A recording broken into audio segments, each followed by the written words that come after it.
Tell people how long you've been involved in this district. Sure. This is my 32nd year in education, my 32nd year in Anderson 1. I started as a science teacher in Anderson 1 back in 1990 and just kind of rose through the ranks, became an assistant principal and principal at a high school, and then became the director of secondary education, assistant superintendent of administration, then superintendent. What was this district like when you started as a teacher here? You know, this has always been a phenomenal district, always a great place to work, always a small town, small family kind of feel to it. I think the biggest thing that's changed in the district is really just the growth in the district. We had right at about 7,000 students in the district when I was teaching, and we're up to 10,600. We'll probably be at 11,000 either this year or the next, and that's a big difference when you have that many more students, which require, of course, a comparable staff as well. And how does it help you sort of knowing everybody and know? I mean, I guess there's a downside to that too. Everybody knows you. Well, it's nice. It's nice to be able to pick up the phone and you know. The teachers, you know the guidance counselors. We've kind of always prided ourselves in this district that we know each other, and we care about each other, which is probably more important than anything else. So I have always found that to be a real advantage, is to be able to know the folks at the school level. Okay, let's talk about the year that just was. Y'all were finally getting back into swing after being in and out with COVID. What kind of year did y'all have here in the district? Well, we really thought going in this time last year, we thought that this is going to be a normal school year. The 21-22 school year is going to be normal. We're going to be right back to where we need to be. And of course, everybody knows what happened. We had a huge rise in the COVID cases. We actually had more COVID cases last year from August to December than we had at any point. The real COVID year. It was a tough year, and I think part of that was because of the number of COVID cases that we had. That's really hard on the teacher population, because when you have a significant number of your students that are out, and it's just harder because you have to catch those students up. There are 3 or 4 out of every classes. By the time you get 2 or 3 back to class, you got 2 or 3 more out. It was a tough year for teachers. Fortunately, and as we turn the new year, 2022, those cases started to go down, and really the last couple of months of school were about as normal as we've had in the past couple of years. But I'll be honest, it was a struggle at the beginning of the school year, but really through the first half of the school year was really tough. Lots of changes from the state, lots of things for us to maneuver as far as decisions to make, and but we ended up the year well, and we're certainly crossing our fingers that this is going to be the most normal year ever, knock on wood. Were you able to kind of get back into some of your extracurricular stuff? I know the sports were back, some of the other things kind of coming back. Did that sort of come back this year? Absolutely. We were in full swing in all of our sports. There was an occasional game that had to be canceled due to either the other team or our team, significant number of players that were in the protocol. But for the most part, this was a pretty normal year. When it came to, not just sports, but all kinds of extracurricular activities. Student councils were able to hold their fun nights and events that they had, and parents were certainly welcome back into school for awards days and things of that sort. So we were glad to be back to normal in that area. And that's a lot of people who don't follow education. That's important because there's a direct correlation between kids who are involved in other things in grades, right? Oh, I don't think there's any doubt about that. You get a student who's involved in school in some way other than going to class, and that's a student who's going to be they're going to probably graduate from school. They're going to probably be more engaged, and certainly anything that we can do as a district to promote those extracurricular activities, the ROTC, the band, the sports program, the music program, the art program, student government, lots of clubs that the schools have. Those are really important parts of schools, so that students are involved in school other than just going to class. As we see here, it's just a few weeks before the teachers actually come back and start getting their classrooms ready. What are some of the challenges, some of the things you're really looking forward to this coming school year? Well, first of all, the things we're looking forward to is really getting back to the work at hand, being able to spend our resources and our time and effort and energy in really looking at how do we improve learning? How do we make sure that students are learning, and all those students are learning at high levels? We are really glad that we're back in that business now, and we don't have to spend our time and energy in other areas. So those are really important. Of course, one of the concerns is, as most school districts, we did have some students who lost some ground over the 2.5 years of COVID, and that's a challenge for us, is to get those students back up to speed and to essentially eliminate any remnants of the COVID slide that we may still see out there academically. And that's something they don't teach you in when you're training to be a teacher. What happens if there's a worldwide pandemic and you lose 2.5 years as a student? No, you're not taught that. But to be fair, every year you have some students that are behind for whatever reason. Student may transfer in or just may have missed some basic skills the year before. The difference now is the number of those students. When you only have one or two, you can kind of individually make up the ground. When you have a lot of students, it really takes a system approach in order to be able to catch those students up. And when we feel like we're on the right track, and we feel like we've got a really good plan for this year. Of course, the other challenge is just space. We are growing at a really rapid rate. We grow about 100 to 300 students a year, anywhere from 1 to 3%. And of course, this year we saw the largest number of increase of students than we've ever had in Anderson 1. And of course, if you drive around the district, you know exactly why that is. It is subdivision after subdivision, apartment after townhome. There are lots and lots of and it's accelerating. Development. Yeah. It absolutely is. And that creates some real challenges for us. First and foremost is being able to find qualified teachers. It's that's difficult whether you're a growing district or not. But when you're a growing district and you're adding teachers every year, and it's really important that we add quality teachers, not just a body in the classroom.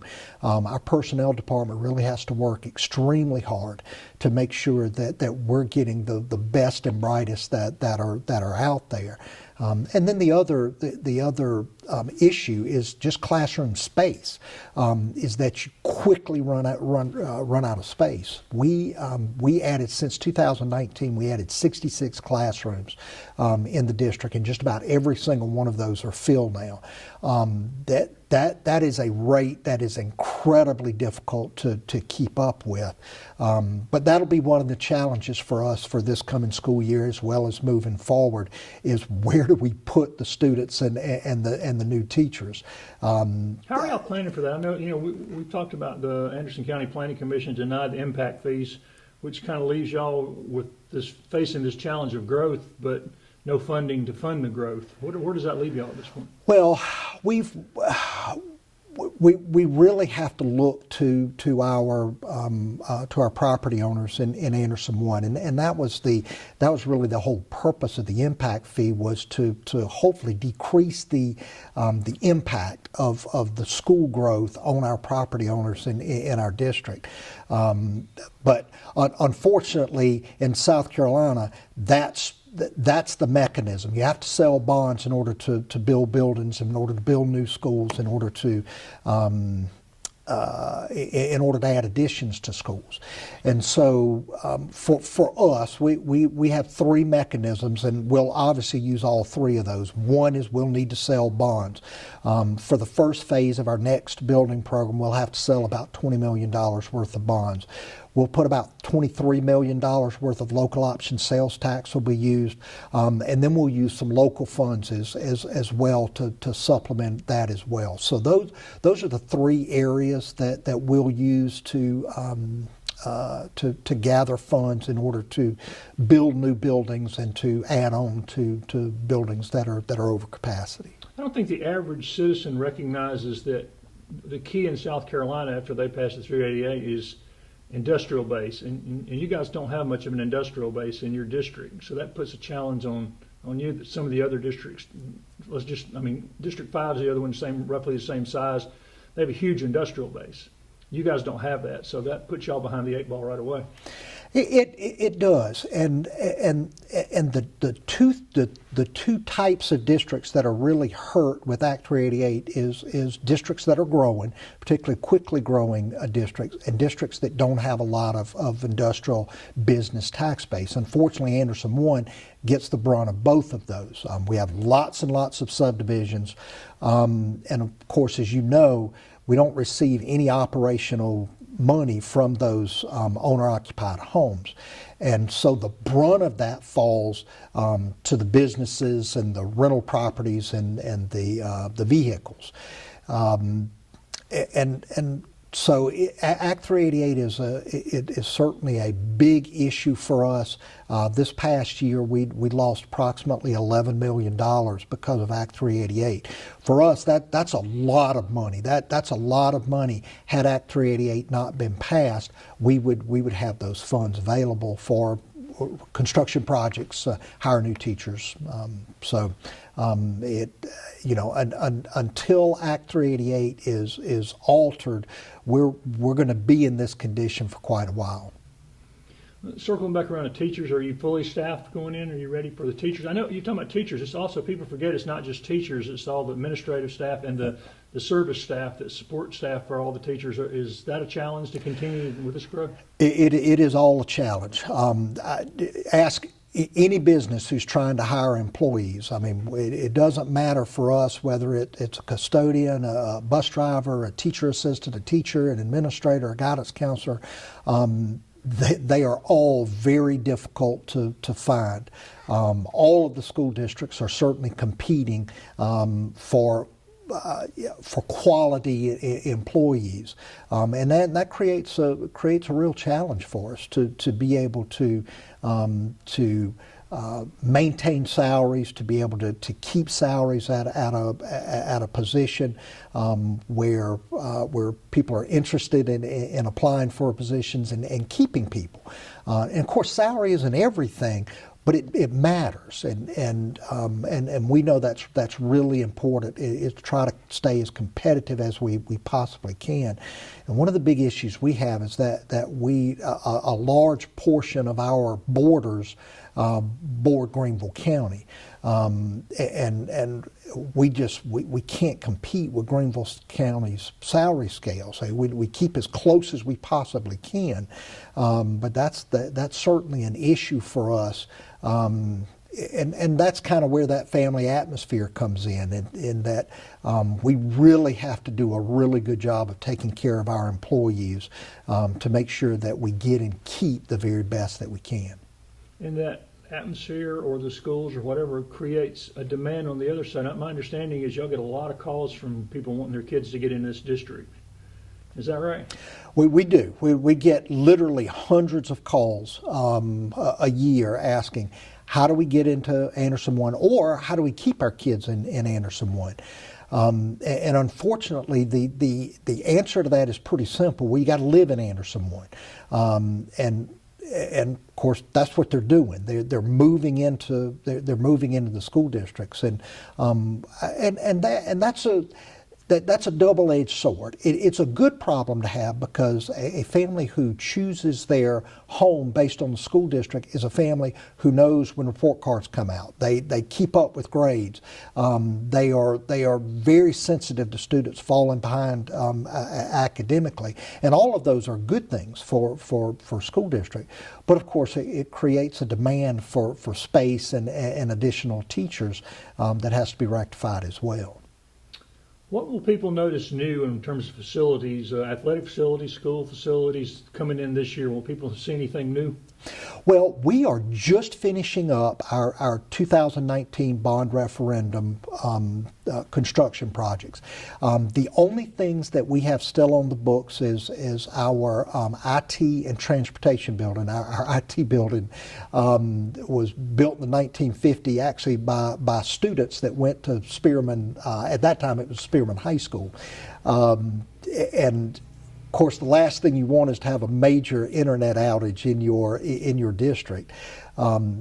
So that should be completed by December. We've got some roof work going on that should be completed in the next couple of months as well.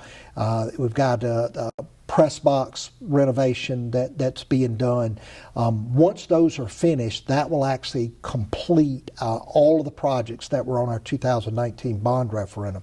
The problem is we're now out of space at Concrete, we're out of space at Spearman, we're out of space at Powdersville Elementary. We have very little space at Palmetto Elementary and West Pelzer Elementary. And so we've got a plan to be able to add additional schools. We've got 1,500 students, over 1,500 students right now that go to either Concrete, which is a K through 2 school, or Powdersville Elementary, which is a 3 through 5 school. That is easily 3 schools. And so our first order of business is to take care of those 2 schools. They are at or over capacity, and Concrete, we've got 3 portables. We may have 6 or 10 before we're able to build a new elementary school. But that's certainly the first order of business is to build an elementary school to relieve those 2, as well as Powdersville Middle School added a 10-room addition in 2020, and we're full. So it's a challenge. So we built that 10-room addition with the understanding that we would be able to build 10 rooms on top of that when we had the funds to do it. And so we'll need to do that very soon at Powdersville Middle as well. And the ideal, particularly elementary school, is what, around 600-700? Isn't that what? I mean, in a perfect world, that's where you're supposed to be. In a perfect world, if you've got about 500 to 700 students, that's a really good sized school. It just works really, really well. Philosophically, our district has kind of been opposed to having those 1,200 and 1,500 elementary schools, and the reality is, by the time we add all of those additions on, we probably could build a new school anyway. So that's really what we need to do. It also will help us relieve some traffic congestion as well. Anybody that's driven to the Powdersville schools during arrival or dismissal knows the real issue of traffic, and of course, being able to take some of those students to another location will certainly help with that traffic. Yeah, you've got that challenge too with the growth of maintaining enough parcels big enough to put new schools in too in your district. I mean, you're going to run into that problem before too long. We do, but fortunately, we still have a good bit of farmland that's here that is big enough to put an elementary school on. So I think we'll be okay in that. I think one of the things that we're struggling with, that probably all school districts are struggling with, is really the mental health issues that our students are struggling with. We have seen a significant rise in things like depression and anxiety. Those are issues that really affect the quality of instruction and the quality of learning that students have. And that's something that we're really going to be focusing on. We have certainly focused on it the past few years. Hiring additional mental health counselors is really important. Having systems in place to kind of catch kids but before they get too far down that road is really important to us. And so we'll be spending quite a bit of time working on mental health issues, trying to help improve those, putting systems in place to help our students deal with some of the struggles that they're seeing. The last several years, the Career Center's really grown. What's the latest on the Career Center growth and what you're looking forward to from them? Yeah, we have got a fantastic Career Center, and I cannot say enough about the administration and the faculty and staff out there. They do a fantastic job. At this point, it's one of those situations where really just like us, they could probably double the number of students that want to go out there, but they just don't have the space. They don't have the room to do that. So Ms. Harrell's been very strategic. Their board has been very strategic about saving money and looking to the next phase as far as what building gets built next and which programs they can expand and which new programs they can add. So they've done a tremendous job with that for sure. I know you got a new principal. Any other new faces, coaches, anything people will be seeing this year? Well, we definitely have a new principal at Wren High School. We're certainly going to miss Dr. Seth Young. He took a promotion and is now Assistant Superintendent of Human Resources in Pickens County, which was a really good promotion for him. We hate it that he's gone, but very, very proud of him and everything that he's accomplished. And Assistant Principal at the school, Kyle Whitfield, was named the new principal about a week ago, I guess it was. Very excited for Kyle. Wonderful person. Staff, obviously, he's got great relationships with the students and staff there. So we're looking for great things from Mr. Whitfield. And test scores looking okay in spite of all the... You know, they actually are. We have been pleased. Obviously, we knew we were going to take some hits because of the COVID issues that we've had. But I think we've been real pleased with where we are relative to the state. I think our teachers, our administrators have done an exceptional job of focusing on the things that matter. Once those test scores are released, I think we'll be pretty pleased with them. How about you and your staff and your principals? Do y'all have any other goals or anything you really want to see happen this year? Well, one of the things that we've been working on for the past couple of years, it actually started before COVID, and COVID really kind of slowed down our plans of implementation, is the full implementation of the professional learning community. We believe wholeheartedly that that's the system, that's the mechanism that's going to allow us to get to the next level. We do really well academically, but we also have some students who don't perform well.